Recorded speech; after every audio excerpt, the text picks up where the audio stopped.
And we are live. Welcome to a very exciting DCA live session where we have two amazing guests, one from Sweden, Ivan, and James, as you all know. And we will cover a lot today. Agenda including the Arbitrum debacle. And does that mean we will try to take some consequences from it? Does that mean we will go back to L1 protocols now? Then we will cover Elon Musk has talked about X.com, the 22-year-old business plan for Twitter. Will that be our savior or will it be crypto's competitor? Censorship is hitting hard with Operation Choke Point. What will it lead to? Of course, Bitcoin price action. Is this the time? Is it the last moment to get in before the rocket lifts? Or is it over? And what about the alt season? Is it new coins or will it be old coins in the next session? We'll talk about oil and macro and anything that you want to ask. So make sure you ask good questions in the comment. We'll try to pick up as many as we can. But let's dive into the Arbitrum situation really here. And before handing over, I'll just give a little bit background if someone has missed what has been really going on. We had a lot of people have written about it on Twitter, saying that there's nothing decentralized about Arbitrum. Chris Blake is saying that every Ethereum L2 currently qualifies as a money transmitter.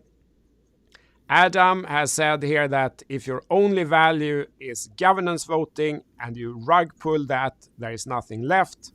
Arbitrum themselves have come up and said that, but actually we had already made the decision, so this was just a ratification. Oh, really? They also said that we didn't sell, but then they said actually we converted to fiat, which is kind of selling.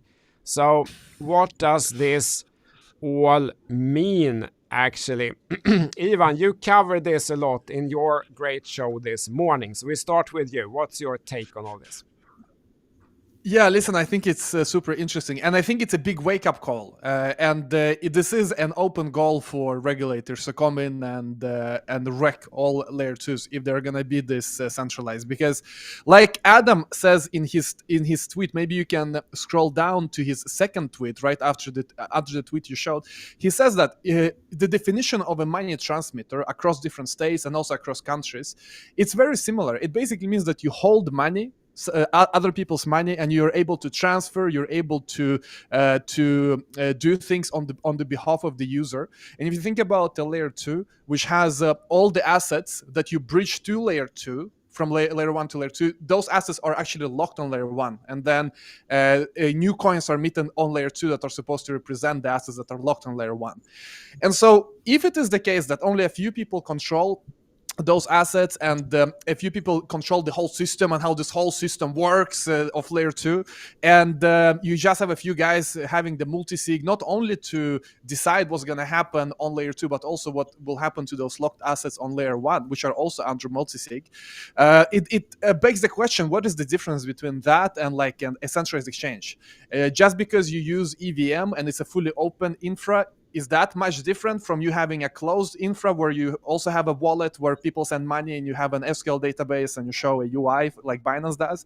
I think that's an open goal that we should not have. We should remove that as soon as possible.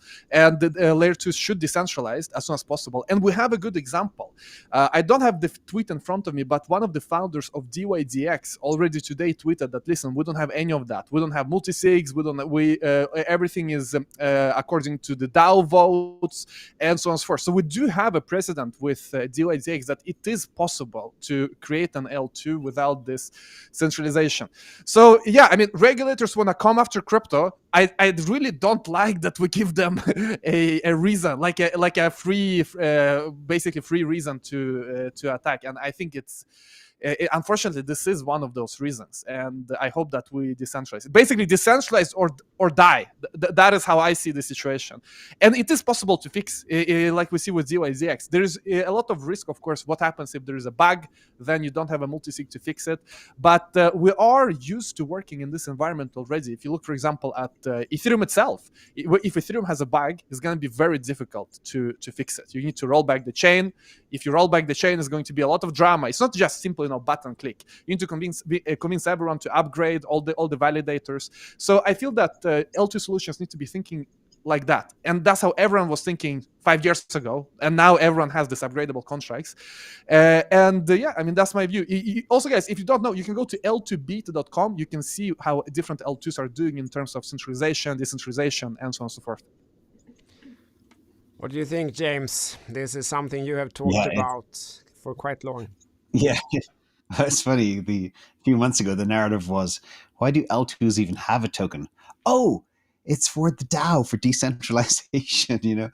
It's kind of funny that this has happened. I've been debating myself for a long time. Why do they even have value? Why do they even have a token, etc.? And the other old acronym that's very funny is DINO. Decentralized in name only. And this is exactly what the Arbitrum team did, which is kind of funny. It's just basically the decentralized theater is fully exposed now, and how I used to start, 2 years ago, I used to say 95% of crypto is a scam, and then last year was 98%. Now it's 99% plus. And that's why we built a tool called a compendium that looks at, it was originally built nearly over 2 years ago to identify regulatory risk by the level of centralization and how the insiders work, etc. Now it's become even more important with this type of stuff. But I think, as Ivan said, opening the door to regulators, is kind of scary. And it is a colossal mess. And it's just very embarrassing for the whole crypto space, how idiots like these should be allowed even in it. It's just, a real issue. So it's very sad. It's a sad day for crypto. Yesterday was. But it just shows you, be in the good stuff, be in the decentralized stuff. Watch out for pocket liners, as I call them. Yeah. I always felt that the idea with DAO to have decentralized organization, but actually it is an actual organization that is registered, and then having the idea that, but we are taking votes from these people, and that doesn't make it an organization. I don't know. I mean, I'm not a lawyer, so I try to stay away from having opinions, but it kind of sounds little shaky. It sounds a weak case, I would say, especially then if, like here, you start to not actually follow the votes, then there's nothing left. But that's one side of it. And then the other side is really who accesses the money, and here they have kind of had both these problems in one day. It turns out that a couple of people have complete access to all the money, and they also didn't care about the voters. And then it's like, okay, you managed to get 2 strikes in one day. But there is a tiny silver lining, and that is now people kind of are understanding more about what happens behind the scenes. So when retail investors are out there with their money and they're coming in late, the old term exit liquidity, it's classic. The retail investor gets all excited about airdrops and stuff, and then they FOMO in, and it's going to $100. And now they see what's happening behind the curtain. So this is actually a very good learning for retail investors to really not trust a lot of things. Question everything. Do your research. Yeah, I think a good analogy to remember is that everyone is very excited when there's an IPO in the stock market. Like a company is doing an IPO, everyone's very excited. They get the chance to buy. But an IPO means that the founder is selling. And if it's so great, why are the founders and the initial investors selling? That's a good thing to think about if the future is that bright. And it's kind of a little bit similar here when there's a huge token distribution and then clearly a large amount of selling taking place. And by the way, guys, just to add something, I think that the crypto media has kind of failed, and it's, partially maybe it's our fault as well, but I feel that why haven't more smart crypto people on Twitter have been calling this out earlier? Because this is it, I mean, you see what happens, but we've known it already for quite some time. And yeah, sometimes we're very good at calling out and sometimes we're not good, because Arbitrum and Optimism, they have been kind of the darlings of the L2 solutions, and no one really has said anything except for now. So yeah, hopefully this we're gonna be more strict when it comes to decentralization, because if Arbitrum keeps growing, right now they have 5 billion TVL, let's say they have 100 billion, and then they run into issues with the regulators. It's not only going to affect them, it's going to affect the entire space. So yeah, it's definitely a wake-up call, and I think especially for the media and people having followings in the space. Yeah. Okay, so this has happened now. Now let's take it to the next conclusion. What will it lead to? I think there are two possibilities. Either we take a step back from L2. It's back to kind of simplicity. Like you said, Ivan, Ethereum, there is no one to, jail or something. Even if you put Vitalik in maximum security prison, the Ethereum chain doesn't stop. It still goes on. So it is actually different compared to this case. So are we going to go back to layer ones, or will there be better layer twos that avoid all these issues of that we have seen here? And let's start again. Ivan, what do you think? You talked a little about it this morning. Well, I mean, I think there is a good chance that this will just be forgotten. And that's the scenario I don't want. Because sometimes we see problems in crypto. For example, Celsius is a good example, where it kind of was shady, but everyone liked it and everyone was believing in it. And it took over a year to collapse, since I kind of got a bit of red flags, but I never really spoke out or did anything because everyone else was liking it. So at some point you feel maybe I'm the dumb one. I don't see I don't see it. But the same thing could happen here, that we understand what's happening, but then no one cares and the price pumps. It wouldn't surprise me, by the way, if the price just pumps to $10 and then above, and everyone kind of forgotten it. They have partnerships, they have new adoption. That's definitely a scenario that could happen. But if it doesn't, let's say that this situation really puts a mark onto the space, and we really have to take action because the community forces the projects to take action. I think we're still going to have L2s because it's ETH. People like ETH. Whoever builds on ETH, it's that it's the biggest network for smart contracts, the most secure. And there are solutions, like for example what DYDX is doing. I think their model is going to be adopted. But then of course it opens up gates for L1s as well, and there maybe Radix, maybe some other non-EVM chain will get a new shot at replacing ETH, like Solana did in the last bull market. But I wouldn't underestimate the scenario where we just forget everything and continue, because it happens over and over again in crypto. What do you think, James? Yeah, I agree pretty much with everything Ivan said. I just think crypto is in a very special place right now. And this all ties into the major disruptions that are happening. I think people are getting smarter. They understand a lot more about fiat currency right now than ever before. Banking crises, government crises, Fed balance sheets, ECB balance sheets, etc. Everything is a complete mess. And people need hardness. And a lot of people have been saying for a long time that the next 10 years will be the decade of hardness, hard assets, and they're all going to do very well. The question is, I think, for things like L1s, L2s, obviously L2s are required because Ethereum can't scale. That's why they're there. If Ethereum could run at 1 million TPS, there would be no problem. And there'd be no position for L2s. But we have to just see exactly what's going to survive. But in the meantime, hard assets are going to do very well, and then it is Bitcoin. And Bitcoin will drag along on the coattails other assets too. The question is, who will win the day? Not everyone will win. Very few will win. And that's the way of the world in every asset class. Yeah. So because there is this interesting, we talk about decentralization. It's a decentralized ecosystem and so on. And it is very important because otherwise regulators can go after it. But if you ask the general people here, most people are talking about decentralized, but they're actually not interested in decentralized or not. They're interested in permissionless.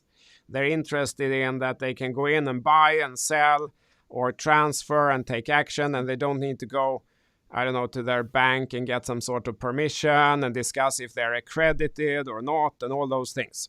It's what they want is permissionless, not decentralized. And I feel also, like you both said here, there is a risk now that this just blows over. No one really cares in the short term. It's like this is like a big tsunami that could come and hit everything. But today it's sunny. The sun is shining. There's still coconuts on the beach. And then, price could pump. As you say, Ivan, there's new partnerships. Tomorrow, no one cares about who controls the money in the L2. While on, there is a longer term risks of building the house on the beach. So I feel that is really the situation. And I don't know either. But I don't know. I feel like could be a swing back to layer ones maybe. Yeah, I mean, at the end of the day, it's... sorry, Jackson. Please go ahead. James, please go ahead. No, you go. We said at the end of the day at the same time. No, I mean, for users and for devs, it's all the same, whether it's layer 1, layer 2, Polygon, Arbitrum. So it will be a lot when it comes to exchanges. Will Binance be comfortable having Arbitrum on if it's really controlled by a few guys? And now the industry learns more, and it's more seen, and it's more public, and it's a big regulatory risk. And now they're already being sued for having securities according to US regulators. So I don't know that the retail investors and commentators can do anything, because like CTO said, most people just want to use, and for them it's the same: Arbitrum, Polygon, Optimism. So I don't have a clear roadmap how we will fix it. Over to you, James. James, did you want me to show the statistics that you sent, or is that on a later topic? Well, you're reading the agenda. I think back to L1s. Yeah, that's definitely this topic. So at the end of the day, when we look at what happens in the world is users, because I firmly believe, decentralization, centralization, permissionless, etc. At the end of the day, the money and the value will accredit to where the users go. It's that simple. You could have the best shopping mall in the world, but if nobody goes to it, what's the point? You could have a shitty shopping mall with really good stores in it. Everybody would go there. And that's the way people need to think about L1s, L2s. It's about who attracts the users and how much do the users transact. It's that simple. So over to you, CTO. Yeah, I mean, I think it was worth noting there that, I don't know if it could be coincidence also, but there was a big jump in actually Solana users just in conjunction with this. But I don't know if it's coincidental or if it's... I think it's coincidental. It's nothing to do with it. Yeah. Like the way, if you look at the whole, like I was watching the airdrop, the Arbitrum, all the hype for months and months ahead of time. But if you look at the playbook for all of these L2s, it's like, do an airdrop, make people go open up a wallet, make sure they trade an NFT, and they're going to be millionaires. And it's the same thing over and over and over again. So they drive all this excitement, they build up all these users, and then once the airdrop is gone, dissipates. And that's the classic thing that I see time and time again. I see you nodding your head. Ivan, you think the same thing?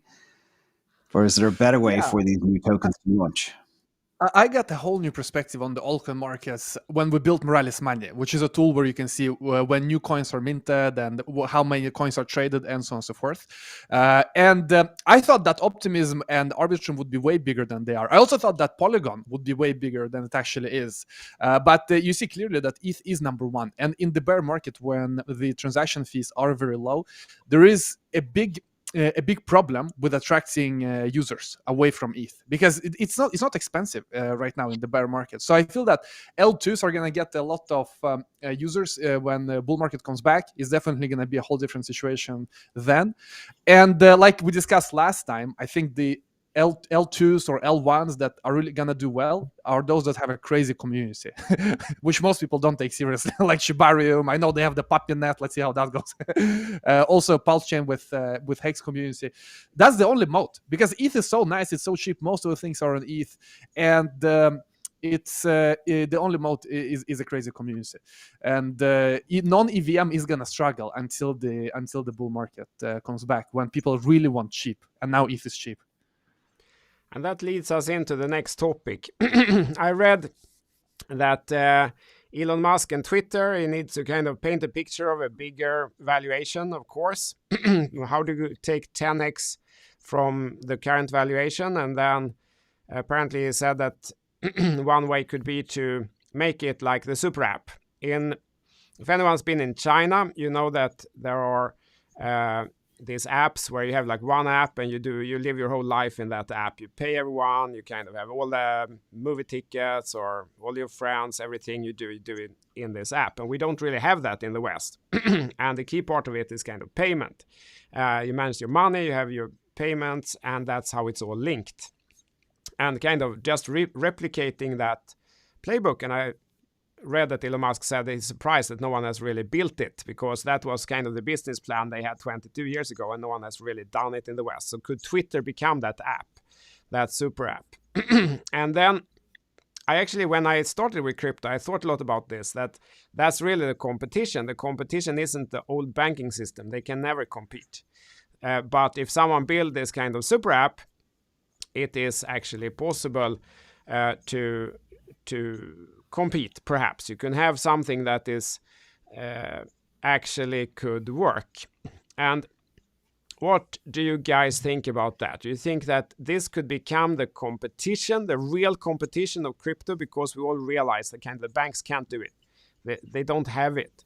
And or is it the savior? Will he kind of bring in Dogecoin or whatever he likes into this, or Bitcoin, and this will become in the end the vehicle for mass adoption? Is it a threat or is it a possibility?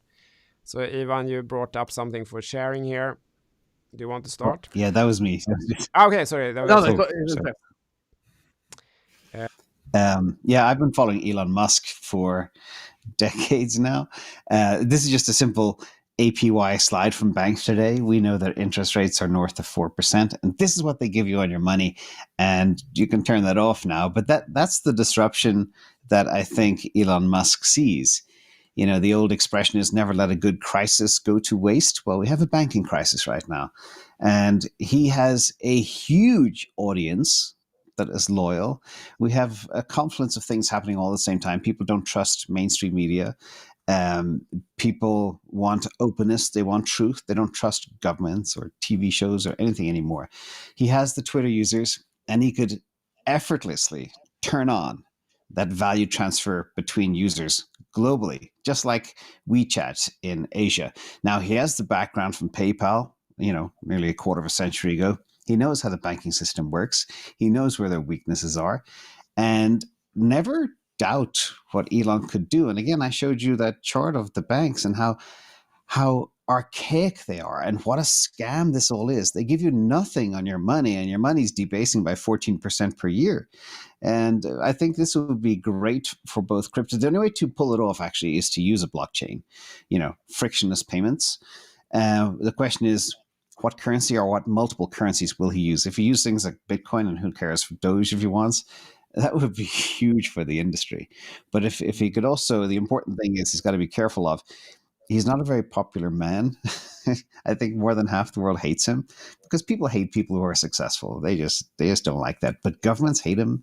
Other industries are threatened by him, like all industries. You can you start at NASA and go all the way down.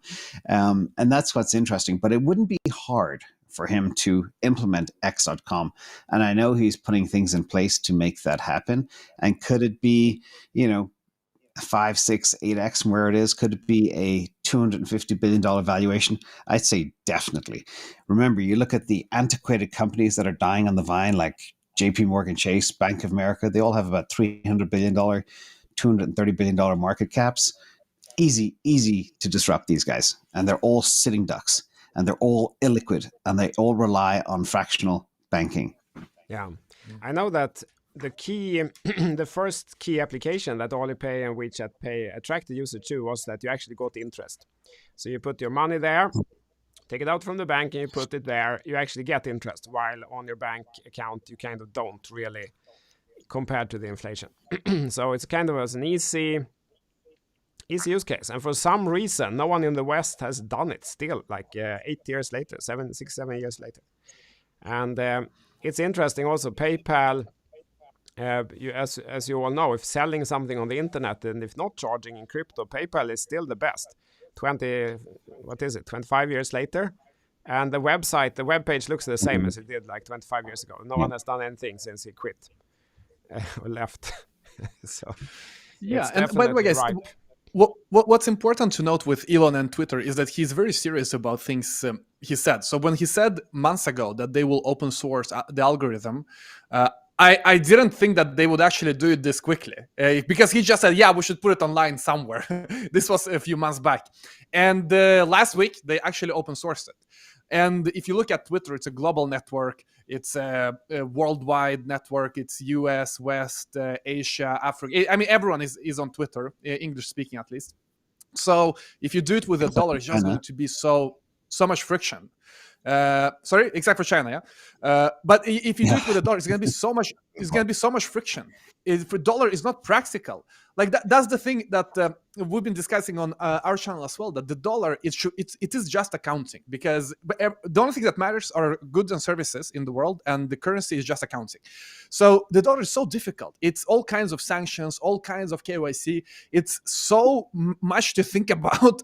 While Bitcoin is just neutral, global, instantly available. I mean, obviously he's in charge of a US entity, so they will have to follow KYC and all of that. But as base layer, doing that on Bitcoin is just going to be easier in my mind, or any other crypto really, than doing it on the US banking rails. And the fact that he did say in an interview that wouldn't it be funny if Doge became like the world currency. He had a name for it. He had a name for this event where, ironically, some joke because it becomes the main thing. I don't remember what he called it. He had some, name for it. So yeah, all in all, he's shown his track record that he's serious about things he talks about. It wouldn't surprise me at all if Doge will become the world currency via Twitter. Let's see. But on a more serious note, it's also just better. It's worldwide, neutral, best infrastructure for payments. Yeah, and I think perhaps unexpected consequence could be this. If he starts actually doing this, the threat right now, a lot of the politicians in the world, they see Bitcoin and crypto as the biggest threat to their control. If Elon Musk starts getting traction of turning Twitter into the future WeChat or the future Alipay, perhaps the main threat is suddenly not from the same place. It's a new threat, new invasion coming in the other direction. And perhaps they will shift their focus. Perhaps. That could be a possible consequence as well. But I think it's a very interesting. I think, Elon Musk, if you're listening, I think you should go for it. What do you think, guys? Absolutely, and he has Starlink, so you can always sync the nodes from space. If you need to sync your node from any location in the world, Starlink gonna beam straight into your node. I love that, because I mean, this guy, he has space infrastructure. What the hell? And if we go to Mars, is it gonna be the US dollar? No. So if he really is thinking about interplanetary money, it's gotta be crypto. It's the only way. Yeah, it's the only way. We knew it from Star Wars already. It has to be some sort of settlement. Exactly. No, but seriously, it's a benefit with the crypto protocols. They are not so latency sensitive. You can still verify. So, yeah, very interesting. Then, on that note of the kind of attack, the choke point, because something else happened a couple of days ago, which I haven't seen discussed so much. New lawsuits against Graham Stephan, BitBoy, and Binance. And basically saying then that the case is that all crypto is unregistered securities. And then talking about it is basically, yeah, exactly. If BNB and all other coins basically unregistered securities, and pointing out that the SEC has already kind of pointed in that discussion. If we win on the unregistered security issue, there's no question that Binance and the influencers are liable to talking about this unregistered securities. And the conclusion of this article, I think, is correct. The case is potentially pivotal. If the plaintiffs prevail, the social media cheerleaders who have done so much to boost this populist phenomenon, and the populist phenomenon is crypto here, could retreat, dealing a heavy blow to the cryptoverse. So what could happen here is if they say that all cryptos are unregistered securities, and then anyone going online on Twitter writing Ethereum is very great, are then promoting this illegal security, and then if someone buys ETH on that tweet and loses money, they could go after that guy and say it was because I saw your tweet. Because the criteria is for financial gain, not necessarily anything else. And what could happen then is that the social media cheerleaders, meaning us and everyone else on crypto Twitter and everyone, have to close shop. And then no one talks about crypto anymore. And then it kind of, fades away and dies. That would, if I sat and I wanted to kill crypto, that would be a very effective way. Now they're kind of, they're not succeeded on the social media. The Elizabeth Warren or someone, she went on that interview a couple of days ago, and she's not winning any points. She's getting ratioed on all the social media, and people kind of laughing at them instead. If they then ban everyone from talking about crypto instead, it goes quiet, and then kind of it disappears. And I'm just thinking, like, so say Graham Stephan has, I think, the biggest YouTube channel about financial education. He's not a crypto guy, he's a real estate guy. And he mentioned something about crypto, which isn't really his thing, but he did a few times, and then he's getting hammered with these lawsuits. And I actually went in and looked on his videos. Now I cannot find a single video where he even, dares to mention. No, actually, there was one here with Dogecoin, but he has completely pulled back from saying anything about any cryptos here since then. And perhaps a lot of people will react like that and kind of become quieter and not dare to say anything about crypto anymore. Do you think that this could be something that could play out? Will we all have to stop talking about crypto, perhaps with the exception of Bitcoin? Maybe the Bitcoin maximalists get right, or do you think all gonna be Bitcoin maxi? Well, listen, I think that the coming decision on Ripple is gonna be key. I mean, all of that is now coming to an end with all of the lawsuits. It's actually good because we're gonna get clarity. CFTC says that Ether is not a security. In a lawsuit against, who was it, KuCoin or someone else, or maybe against Binance, they said. Anyway, they said in a lawsuit that CFTC said that ETH is not security. Then SEC says it's security. So we don't know. If actually, BitBoy wrote that. Now that I mentioned, I have to show his tweet here. He actually wrote that. Litecoin as well, I think. He's suing me for promoting unregistered securities through affiliate program. What evidence does he have?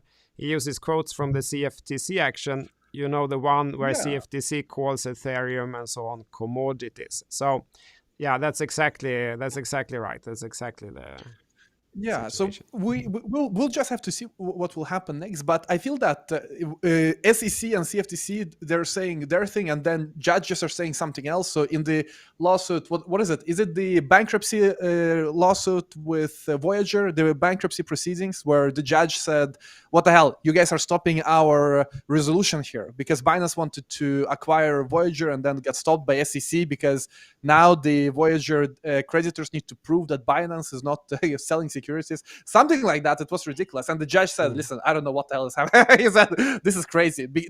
He said it nicely. They are mysteriously tiptoeing around the issue. What is a security and not a security? So at the end of the day, I hope that the justice system will prevail in the US. And I like to think that the US has not liking, but how to say, they value freedom of speech, and it can go pretty far, but then the court will say, listen, this is freedom of speech. Bitcoin, ETH, its code is freedom of speech, and listen, what kind of security are you speaking about? Arbitrum, they could say it's a security for sure. Other things, yes, but ETH and Bitcoin and the decentralized protocol, I would like to think that the common sense will prevail. But this whole industry, it's being in this industry has this risk, yes, that you don't know what the regulation is. And hopefully the worst scenario is that they say, okay, ETH has always been a security, everyone should have known about it, so everyone is now liable for speaking about ETH. But then I don't think they can do that, because the CFTC just said it's not, and Jake Layton said it's not a security before, and he was head of the SEC. So that's one scenario. I think that's unlikely. What they could do is that, okay, from now on, maybe just going into the future, that would be more according to the rule of law, at least. But I don't know. Okay, so what do you think? I think that it would be ridiculous if they if they sue Graham Stephan, and it's just not common sense. And let's see, we will find out soon, this and next year. What do you think, James? Do you feel it's a coordinated attack to? Oh, it's definitely, if you asked me 2 or 3 months ago, is choke point real? I say, no, well, maybe, I'm not sure. Ask me today, I say 1000% yes, it's a real thing. I think, Ivan, you mentioned one key term there, freedom of speech. There is a line between allowing people to talk about whatever they want to talk about. The problem is, if they get paid to talk about it, then that's a tricky situation. Then they are technically selling, pushing, pumping securities. That they need a license for. That they're not allowed to do. I can sit somewhere and say, well, this token's very centralized with this inflation. This token's not. That's fine. As long as I never, ever take payment from anybody for anything. And I wouldn't. So, that's kind of the key people. But I think the bigger issue right now is governments are in a very tricky position. A lot has changed since C-19 hit, and it all goes back to that. People are becoming less trusting again of media, of governments, etc. And now it's like the governments are reaching too far, at least in certain areas, I believe. They're censoring social and outlets. Like, if you look at the Twitter files again from Elon Musk, the type of stuff that they blocked, I mean, that is borderline criminal. And they were told to do that. So I think the freedom of information, the social networks, things like Twitter, has made people smarter, less trusting. And now that they've seen what's happened behind the scenes, and now the governments are trying to find a way to regain trust, but the only way they can do that is to hide the truth. And can they do that? And things like crypto threatens the government system of managing and controlling people. If they don't believe in fiat, what control does the government have anymore? Yeah, I think so. I mean, I'm not a lawyer, and I don't even live in the US, so I don't know how this will turn out, obviously. But I just hope that they will come to some reasonable outcome, because it would be very sad if no one can talk about blockchain anymore. Because it's connected to the...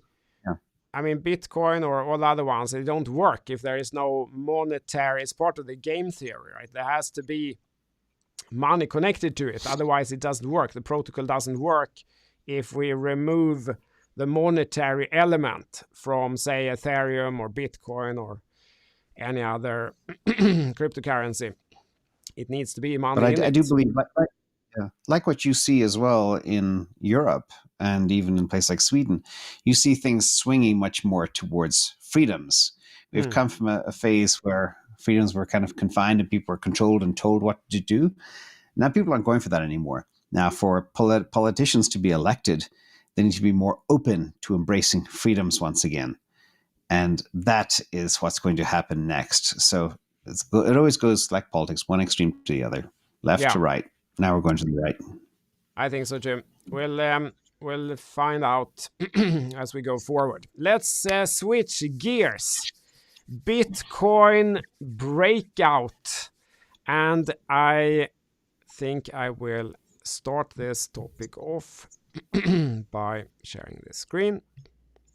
We are hitting up here against a level, and let's count the number of days we have tapped up against that level. 1, 2, 3, 4, 5, 6, 7, 8, 9, 10, and today is day 11, where we are kind of tapping up against the ceiling around 28,600, and we get rejected down again. Then the next day, up again, push down again, up again, push down again.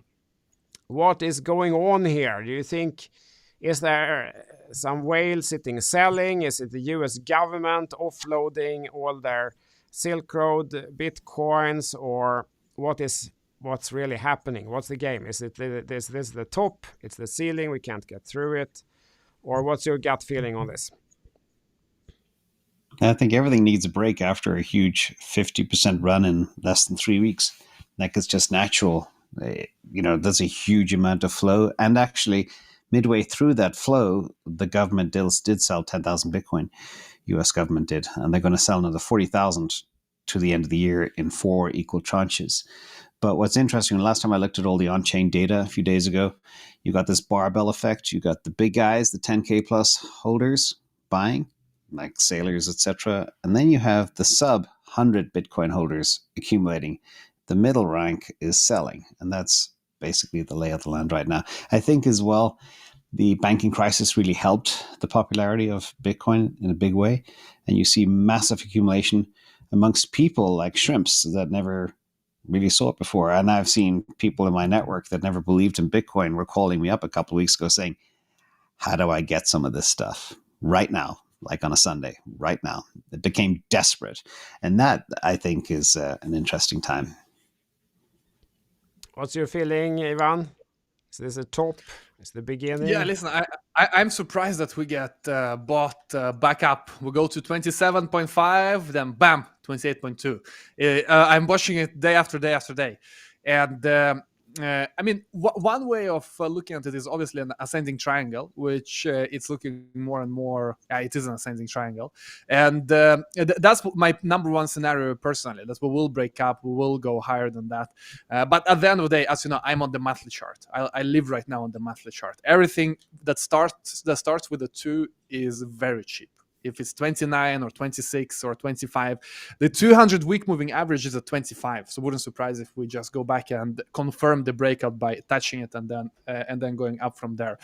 But yeah, at the same time, we are seeing right now the situation with the oil and how that's going to affect inflation. I have no clue what kind of connection we have anymore to the Fed and inflation. Because in my head, everything is bullish.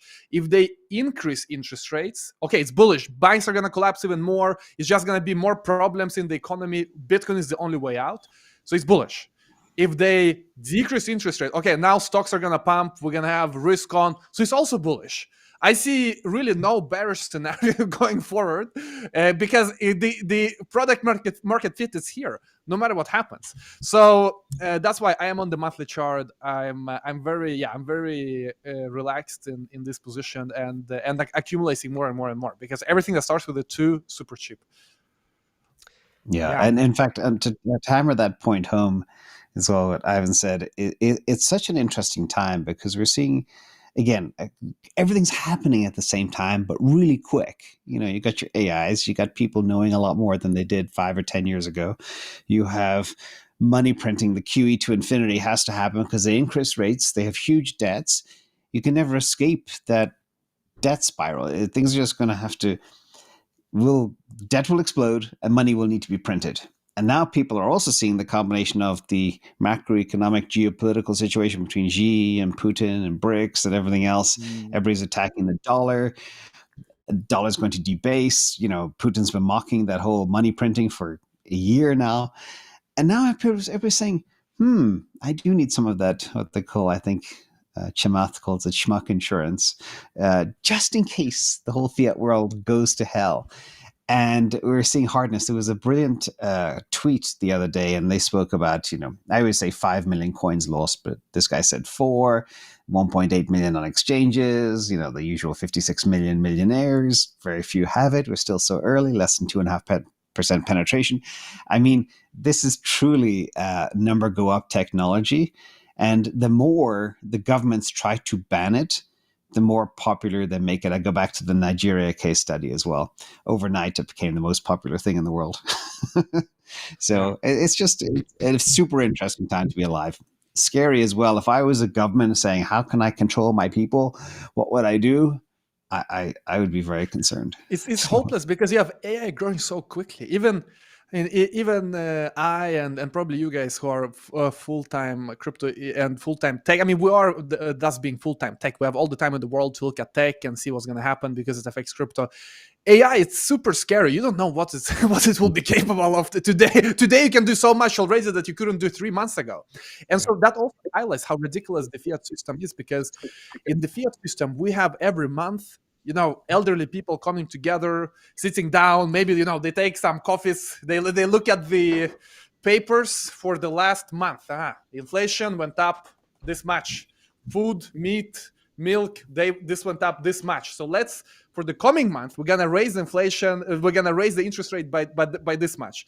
What the hell? And then you have AI who can take billions of parameters and do all of the work in real time. You really see a difference how systems operate digitally, AI-driven, 24/7 worldwide, and then analog, which is the whole TradFi and fiat. And then crypto is the alternative to TradFi analog system. So I do feel that it's, I don't know, the last few weeks and months, it really shows that it's a big generational change and a paradigm shift as well. Yeah. Let's see.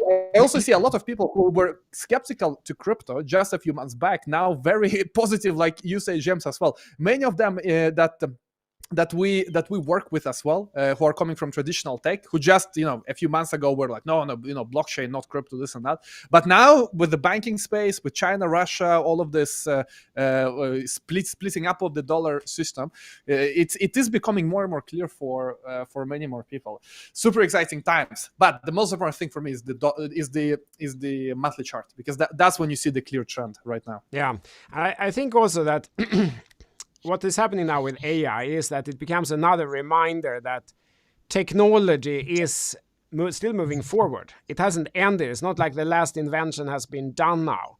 And then, crypto, Bitcoin, blockchain is a technology solution to some things that were previously solved more manually, right? That's what it is.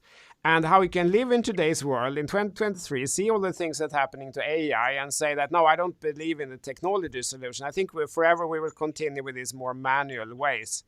I feel that's a garbage take. How can anyone even have that opinion? And there are more, if we're not talking about Bitcoin and the monetary element, I saw another perspective just today that I haven't really thought about. But if we live in an AI world where it's free to generate anything. I can generate a video of Ivan standing on, the town square and shouting something dumb, and I put it out on the internet and so on. How can you even verify if he done that or not? Well, there's only one solution really to verify digital information if it's actually correct and it happened at the appropriate time, and that is the blockchain technology. We don't have any other way to verify digital information that is, undeniable. What you're saying, everyone can verify. That is the blockchain. But what you're saying is that you cannot verify physical. Like if something is physical, that something happened in the real world, you cannot verify that. You can only verify digital things. Yeah. That's quite an interesting perspective. It is an interesting thing. And even in the digital space, how do you even verify if something is correct or not? You can go and ask the person on Twitter, perhaps. You have to find everything. Maybe he's lying, right? So how do you verify that? You can't verify it. The only one way to verify it, that is what the blockchain is, right? That is a way that you can anyone can go in and verify something that is tamper-proof, that you can't go back and change later. But as you say, even physical things then can kind of be digitalized and be verified. But so, there's all these things happening. And of course, technology will continue to prevail as it always has. I think that's pretty obvious. But back to Bitcoin price, I think I'm very positive. We're hitting up against this resistance area. Sorry, I should put it full screen. We're hitting up against this resistance area. And with the trend up, I don't know when. I don't know if it will happen now or if it will go back and then try again. But the probability is for continuation. That's the whole thing. That's what the trend means. Like if the trend is down, it will probably in each point of time continue down. And if it's up in each point of time, the probability of continuation is higher than reversal. That's the whole point. That's why it works, right?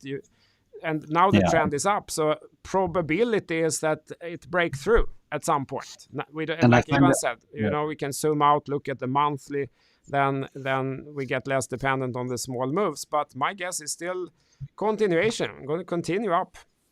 But I find it uncanny the way that 28.6 level was the May 2022 support level.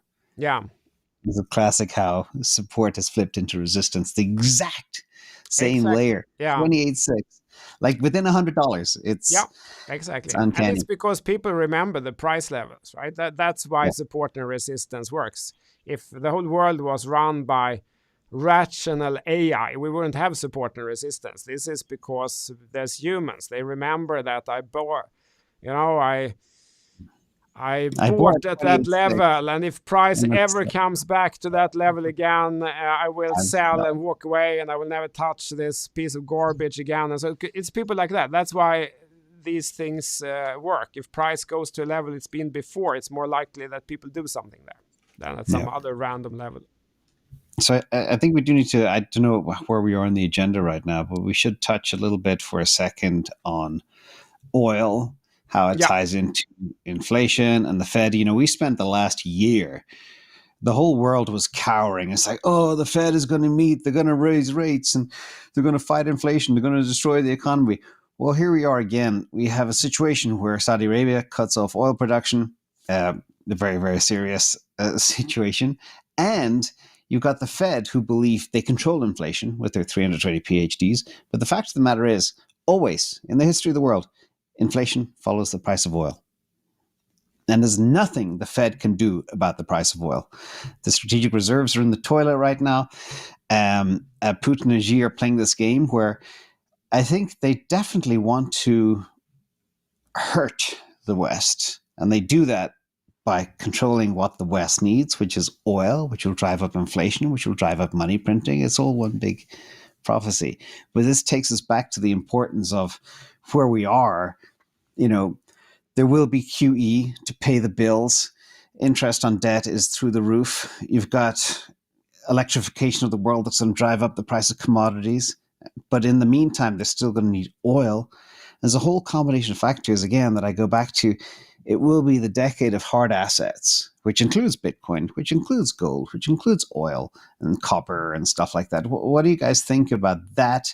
And do you think, if you were the Fed and it's like, oh my God, inflation is going to go bonkers in the next 2 or 3 quarters or months or whatever, because oil is going to go to $80 or $100. I think it is at 80 already. I don't even know what the price is right now.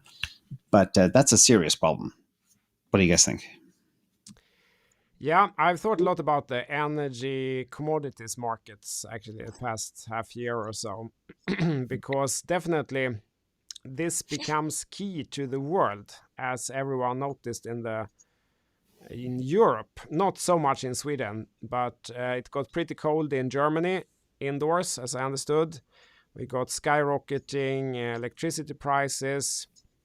And as it turns out, most of the world's uranium, which is used to power the nuclear plants, is enriched in Russia. And there's a lot of geopolitical dependencies here with the oil, with the Putin's gas pipelines, with the whole uranium market as well. And I feel also that there's a huge possibility that these commodity prices just go through the roof for some reason, some geopolitical reason. like we're seeing now with this recent oil news, and that we saw with the pipeline. We could see with uranium potentially. I had the world's biggest uranium spot buyer here in the studio last week. It was very interesting to listen what he thinks. And yeah, I think this could definitely lead to another spike in inflation. What happens then? Another opportunity for Bitcoin, perhaps. But, also de-dollarization too, because the Chinese are pulling gas from Russia, and the Chinese are pulling oil from Saudi Arabia, and they're doing it all using the yuan, not the dollar anymore. India is trading with Russia and China and everybody else with rupees or whatever currency, everything other than the dollar. I think France put together a deal on natural gas as well in rubles. I'm not sure on that. I think so. So it's just the desperation for these hard assets is changing how currencies work, which will be a good thing, I think, for Bitcoin. I think that's the big takeaway here. But we'll see. And I think it's an important, an interesting note is also that gold as such, like the old gold, the physical gold, is very close to a breakout point. You can see it here. It's almost there. If this breaks out, the upside target, now it's like a little below $2,000. The upside target become like $3,500. That's enormous. What would that do to the Bitcoin price? Well, probably it would follow, right? Because the narrative is kind of the same. It's digital gold, physical gold. And yeah, I think it's could become an enormous catalyst. Here, for the first time in a long time, gold and Bitcoin are correlated more so than the Bitcoin and the S&P 500, which is very interesting. And again, the whole hard asset narrative is coming into play. So. Here is the uranium price since 2017, from basically 14 up to 50 now, and and the oil making real moves. It's a little hard to watch this, see this something on this chart because the spike there, but it is very, very interesting. I think there could be these macro factors that really play into the Bitcoin narrative as well coming forward. Yeah. And also this return to hard times, it has an interesting effect on politics as well. Because for the past 10 years, we've been shutting off nuclear plants across Europe. I don't know how it is in the US, but there has been a lot of this irrational action taking in order to ensure that we're adapting to environment and all of that, which is, I guess, good in theory, but in practice, it doesn't work like we see right now. And we're very vulnerable like we see right now as well. And it takes quite some time to restart everything and to get it going. So I'm following Cecil Larson's uranium trades closely and his uranium content because we need more of that. We need nuclear back. And I mean, that's the only way to not be dependent like we are currently. I just read before the stream that Japan is not following the price ceiling on Russian oil, and they're buying it because there's no choice. And also, I'm interested how the central banks will react, because what do? You increase interest rate. Okay, oil is still expensive. What is that the solution? You're gonna wreck your country and the families and everyone's mortgage, but you still won't be able to bring back oil because you're not setting the price for it.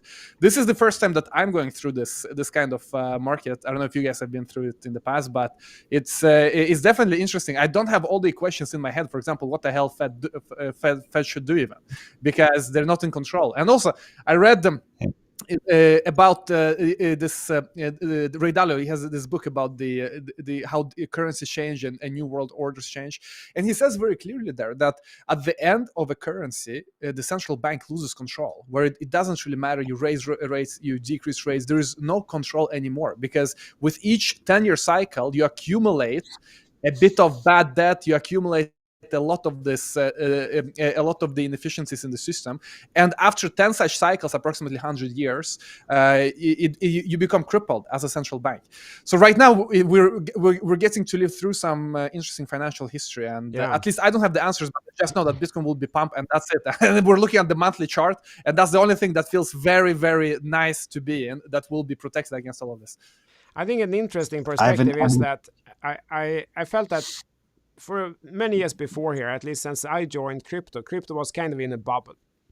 We had alt season, DeFi summer, we had different things happening, Bitcoin up, Bitcoin down, but it was kind of separate. Now, two things are happening. Both is kind of more intermingled with the rest of the macroeconomy, what's happening with the banks, all those things. And it's also a clash. It's like a much more of a big boom clash with the traditional financial system. And there's all propaganda narratives coming out.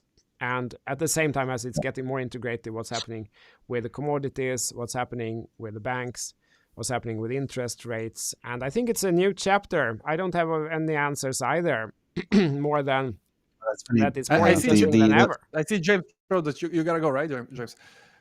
I do. I've leaving 1 minute out. First of all, I want to thank you guys for having me, and thanks for the great conversation. But for the people out there, it's very, very important to understand how everything is connected. And Ivan, you mentioned you haven't lived through such an oil cycle, inflation cycle before, or you're probably I have not teenager at the time. I have not. But we check out the history of US dollar hegemony going back to 1950 and oil. Fiat and oil are connected like this. And this is why it's so important. And if you take away the connection between the US dollar and the price of oil, the US dollar gets hurt. And that's the big message for everybody. And it will be, the next 10 years will be all about hard assets. No more paper money stuff. So that's the final thought. I've got to go. I have another meeting. Thank you, guys. I'll let you roll on. Hopefully you can do a couple of questions from the audience out there. Thank you, team. See you later. Thank you so much. Thank you so much, James. Yeah, let's take a couple of questions, and then we call it a day. Russia is selling oil a lot cheaper than exactly. This is the issue, that price here between the different countries are not aligned. And what else do we have? We have a lot of thank you that we appreciate. Gold and BTC are just starting the big race. Mr. JR, I don't know if it's JR Ewing, if you have oil also, but we appreciate it as well. Buy rare earth. I think also it's definitely interesting to start paying attention on these commodities if you want to diversify your crypto holdings. Swedish house mafia is in control. Exactly. Thank you. Well, one thing that is interesting is this, notion of hard assets, but also I feel that technology is the only way out, because when you look at the problems we have with debt, the only way to really take yourself out of it is to be more productive and to do more with less. So that's why the AI actually comes in at a very good place right now. If AI can get traction and really start contributing to a GDP, it could be the only way out. So it will be interesting to see how tech stocks perform and how we really see this balance between hard assets, which, like James said, are going to be key, but also tech is also going to be key. And tech traditionally during the past 10 years has been performing well because it's been seen as this, risky bet, growth stocks, and it has gained a lot due to money printing. But now it has kind of graduated in my view as well, at least that it's graduated towards being this actual solution to the problems we have with increasing debt and a solution in this environment where we go back to hard assets and away from this stimulants. And how do you say, you are, when you're using something in order to be stronger, beef puff poof, what is called in English, you're using doping. So that's and we're moving away from that. So AI is the thing that needs to replace that. Exactly. We have a question here. Islam. Alt season, guys. Yeah. When are we getting alt season? What do you think, Ivan? Are we getting alt season now, or will we have more run up of Bitcoin first? Or is there always alt season? There's always alt season, number one, because there are always coins that pump, and we see that all the time on Morales money, especially new coins that have good security rating, that have whales buying. They can do very well even in this environment. But overall, I think that Bitcoin needs to go above 30k. We need to number one, pump above 30k, then find a consolidation there, and that could give alts some breathing room to catch up. Because right now people are still a bit on edge. As you drew that, what is that line? Is that market cap? Bitcoin, so this is kind of market BTC dominance. So that's including everything, including the stable coins. So it's kind of moved up many times here to 49%. 1, 2, 3, 4, 5. It's like the 6th time. Before it couldn't get through, so altcoins caught up. But I feel if it breaks through, right now it's been Bitcoin led, and if this really breaks through, Bitcoin and Bitcoin dominance could run up together. That has happened in the past, where it's kind of a Bitcoin-led rally.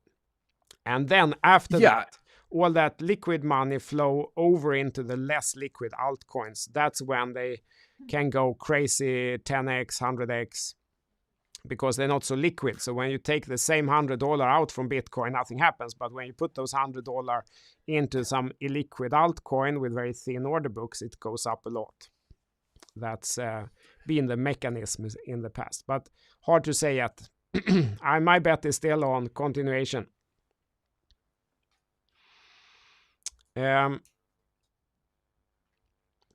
Will liquid staking protocols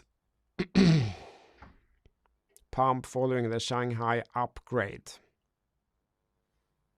Good question. Yeah, so liquid staking will get a lot more users when Shanghai happens, because that's when staking is going to be easier to do for everyone. So the problem that everyone will face in order to start staking is that you need 32 ETH.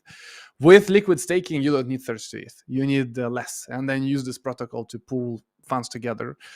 So that's definitely going to get more users. That's going to get more utility to those protocols, and the question is what the price will do exactly when Shanghai happens, because probably it's already priced in, as these protocols have been performing quite well. Whether you look at Rocket Pool or Lido, they've been doing quite well. So personally, I do think that they are going to do well long term, but short term, they've gone at a pretty good pump already. Yeah. Okay, let's take Rob here. To get above 30k, we need to get above 30k. What the F is this clown on? So I guess you're referring to me. So Rob, so here's a good tip actually. You don't need to predict what will happen in the future of markets, because that's very difficult. It's an easier approach to just react to what actually happens. So you position yourself and then you see what happens. Either things go your way, then you kind of ride it, you continue riding the trend, or it doesn't go your way, then you cut it. That's really the difference between experienced professional traders and beginner traders. Beginner traders tend to take a opinionated approach, and then they will hold on to that no matter what happens. They won't change their mind, while the professional will change their mind very easily. Like if it doesn't go their way, they just cut it. They cut the losers quickly and hold on to the winners, while the beginner tends to do the other way around. They hold on the way down instead, hoping that it will turn around. But when things go up, they take profits too early, while you actually need the profits from the few trades that actually work out to pay for the ones that don't. So that's really what is behind that we don't really know. We try not to predict so much. Whether Bitcoin will break 30k tomorrow or not, I don't know, because I don't know how much the guy who's selling, how much supply they have, and no one else knows that either, unless you're the guy. Then you know. And that's the biggest confusion people have whenever they hear someone say, I think Bitcoin is going to do this because we have this pattern, we have this breakout target, and then next day they change their mind. This has happened to me many times, probably to you as well, where the chart just changes. And like you say, we are reacting to whatever happens in the chart. And if the chart today is different from it was yesterday, and now the targets don't work anymore, the analysis is only valid when it's made. and then the chart changes, and we have to reanalyze at a future point and react. And like you say, don't let small mistakes become big disasters, because that's what most people learn the hard way. Instead of cutting a loss at 10%, 20%, you write it down minus 80%. There's a good book by Big Chet, who also has a YouTube channel. He has a book with all of these quotes that are very good. For example, where traders suddenly become long-term investors if they don't set the stop loss. Traders that don't set the stop loss correctly, they become long-term investors. Then they ride the whole bear market. Yeah, no, exactly that. So that's really the key to the success, is more the execution rather than trying to, predict the future. But of course, you need to be able to identify possibilities. If you cannot figure out that this could be it could possibly go somewhere, then you will also not be positioned. But identifying possibilities and then just playing along, that's the right approach usually. And I think it's especially in the current market. Let's call it a day. Thank you, Ivan. And thanks, thank you everyone for listening. A pleasure. Make sure to subscribe to Ivan James' channel if you haven't already. Check out moralismoney.com, correct, Ivan? Exactly. If you want to find undervalued altcoins, go to moralismoney.com and learn it. Learn the filters, learn how you can... we have some pre-made filters on the landing page, but start by filtering for new coins minted during the last month, then see how many whales are buying, see what kind of security ratings they have, so it's not a rug pull, and experiment. Start getting a feel for the market. It's very important. It's maybe the most important skill to have in this time, because the biggest returns are in alts. The average return is 50 to 70x when you look at the alts that are created in a new cycle that do something that gets some kind of adoption. So that's important. So learn how to find alts and use this bear market time for education. I have one question that I actually looked forward to asking you, Ivan. So I will ask one more question. Yeah. In the next alt season, which will come, that we can say, we can't say exactly when it will happen, but I can assure there will be another alt season. Do you think it will be old projects or mainly new projects that will perform the best? New projects, because they always perform the best. Some projects like Cardano and Dogecoin, those are the only two big ones that I can think of that really did very, very well. Although they're alt and they're old and they've been around since 2017. But otherwise, it's normally new projects that do well, whether it's Polygon, which was created during the last bear market, so it was new when it comes to the alt season, which done 400x. Solana, the same thing.